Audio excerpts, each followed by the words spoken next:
It's time for this week's View from the Sideline. Here's Bryan Burchfield.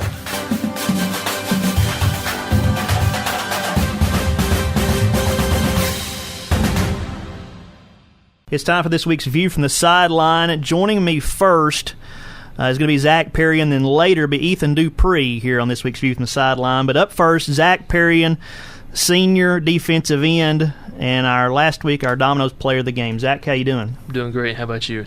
I'm well. I appreciate you coming and spending a few minutes with us on this week's View from the Sideline. As I said last week, we selected you our Domino's player of the game. You stayed in the backfield, it seemed, all night on defense. Talk about how and why you were able to get such a good pass rush. Well, the how of it is because I study film all through the week, and I looked at how their tackle, how he blocks, and how he'd set up for his blocks, and I just tweaked my performance to be able to get by him through most of the game and stay in the backfield. This season, you've been in the backfield a lot. You've got several sacks on the year. That defense as a whole, as a unit, you guys have been getting outstanding pass rush and playing well. Does it all go back, as you said, that preparation each week, knowing what the team's going to do? Yeah, we spend a lot of time together as a defense talking about how we're going to execute our plays and just how we're going to be working together as a team to just shut down the offense and score some points back on. Now, pre-snap, walk us through pre-snap at defensive end. Are you thinking about just basically a run by this guy, or are you looking at maybe how he's lined up and what move that he might be set up that you can get around him? Well, pre-snap for defensive end for me, it'd be first off getting the call from the sideline, getting our alignment set up, and then I'm looking at the tackle, looking at his hand placement. If he's got a lot of weight on his hand, that I know he's going to fire off at me, or if he's has a lot lightweight and back on his heels, then I know it's going to be more of a pass set. So I know how to judge that from his stance and where to go from there. All right. So after that play starts and you get by the tackle, you got the quarterback in your sights. What's going through your mind? What's going through my mind is just to be ready in case he stops and tries to cut back, so I can, prepare myself to break down and make a nice form tackle. Now, last week you got to the quarterback quite a few times. We had you with at least one sack. I know there was a couple plays you really should have had two more sacks. I think the quarterback got away with grounding a couple times. Walk us through a couple of those plays as you got to the quarterback. Well, it started off with I could tell that the tackle was either going to have a down block and I was going to come free on a read, or I knew that he was going to come for a pass set. So I prepared, my swim move and my rip move, ready to get back in the backfield. And when I was back in the backfield, I hawked him down from the behind, and he got away with a nice grounding play because they had their running back number 22. He was there close to him every play, so that's why they didn't get a call for intentional grounding on that. Now, last week, we've seen you in your career here at Sweetwater playing. You've been on offense, playing tight end, receiver, different positions. And last week, they lined you up about every play at an H-back position, brought you in for some extra blocking. Just talk about that. That's a different look than we've seen previous. Well, they had me line up at H-back because we needed to create a lot of holes against Sequoia because we knew that what they would be running, their defense-wise. So they had me leading up through the holes and making sure the linebackers were blocked because that's where a majority of their key players were that we had to stop. What's it mean to you to end your Sweetwater football career with a win over Sequoia? It means a lot. I mean, we beat them 3 out of the 4 times we played them. And to beat them senior year and go out with a win on them is a really good feeling. Zac Perian, our guest on this week's View from the Sideline. Big Ethan Dupree coming up in a few minutes. Zach, what's your plans after high school? You continue to try to play football, or what are you thinking?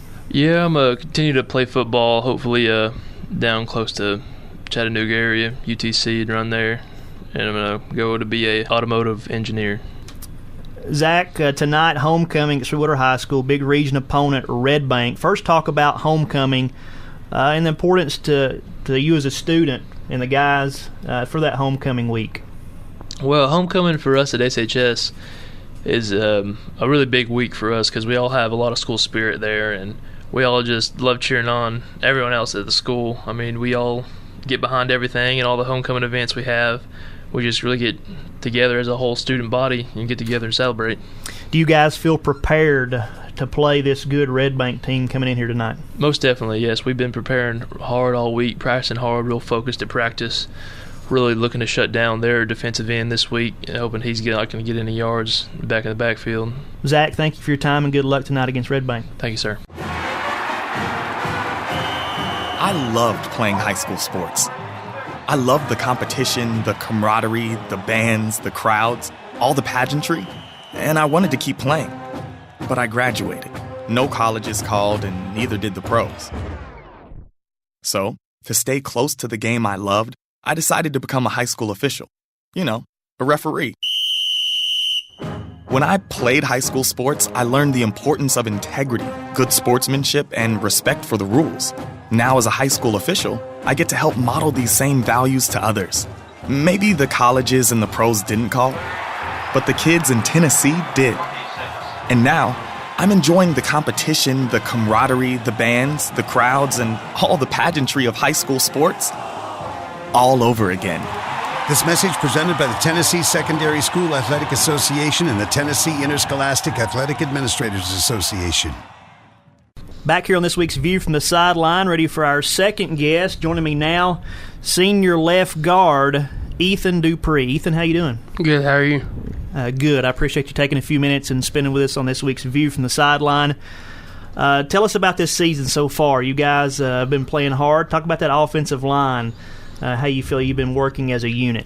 We've been working hard every day in practice. Coach always tells us one game at a time and just get better every day.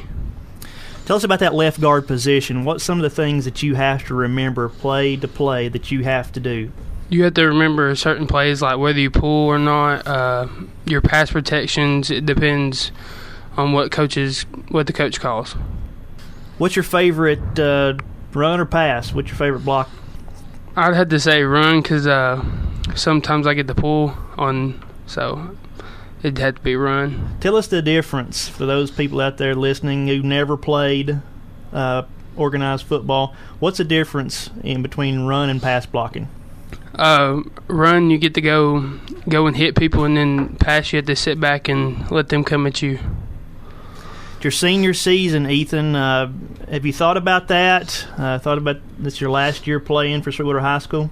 Yeah, I think about it every day. It's went by fast. We're already in week 5, and I'm going to miss it when it's over. What's been your favorite thing, favorite part about playing Sweetwater football? Probably playing with my best friends, growing up with them all through high school and just getting to play with them. Coming into this season, what were your expectations personally for you? What were some goals that you set for yourself? This is what I'm going to accomplish this season. Just have a better season than last year, get more pancakes, a lot more tackles on defense, just have a better season than last year. And you say get more pancakes. You're not talking about food, right? No. Tell people what you're talking about. Basically laying people on their backs. Now, how many pancakes? Have you got any pancakes this year? I got a couple the past few games. I don't know a certain number. Now, tell us from an offensive line perspective, what is the proper technique? What are you trying to do each play to get the correct blocking form down? You're trying to get the defensive line pushed back, create running lanes for your running backs, and just trying to push people off the line. Well, tell us about your running backs. Has it been a joy so far this season blocking for those guys, some talented guys back there? Yes, it has. They're very talented. Now, I know as an offensive lineman, sometimes you don't get that individual credit, even though, hey, you made the block that sprung the back. But do you get the joy in knowing that you opened up that hole for that guy just running in for the touchdown? Yeah, as long as we're scoring and playing together as a team and being able to put the ball in the end zone, I'm okay with it. Sweetwater senior Ethan Dupree, our guest on this week's View from the Sideline. Now, Ethan, you're rotating in some on the defensive line. You've made a couple big tackles already this season. Talk about coming in there on defense. Do you enjoy that? Yeah, anytime I have the chance to help my teammates out, give them a breather coming off the field, it's great. Now, Ethan, sometimes I ask guys if you could play another position, what would it be? Well, you've kind of been your size. God has kind of put you in your position, right? Yeah. How big of a guy are you? Last time I went to the doctor, I was 6'5", 6'5" and a half. 6'5" and a half. So it's not in the cards for you to be running back or nothing like that, is it? No. What's your plans after high school? I plan on going to play somewhere, play college football, and get my degree in physical therapy. Good. You getting a lot of attention from teams wanting you to play? Yeah, a couple. Been on visits these past couple weekends. Looking forward to going somewhere this weekend. Now, I asked Zach earlier in the interview about it being homecoming tonight over at Sweetwater High School. What does homecoming mean to you guys? It means a lot. The tradition, being able to win on homecoming. There's a big crowd every homecoming. Just being able to put on the show for the fans. Now, this year, it just so happens you've got a pretty good opponent on homecoming. A lot of times that don't happen, but tonight, playing Red Bank, a big region opponent. This game's going to go a long way in talking about playoffs. Have you guys discussed that this week about how big this Red Bank game is? We practice hard all week. Coach is always saying stay focused during practice. No mistakes, no mental mistakes. We just got to get better every play. Last question for you. How many pancakes tonight? I don't want to say a certain number, but there's probably going to be a couple. All right. Count the pancakes tonight, folks. Ethan Dupree, we appreciate your time, buddy. Good luck tonight. Thank you.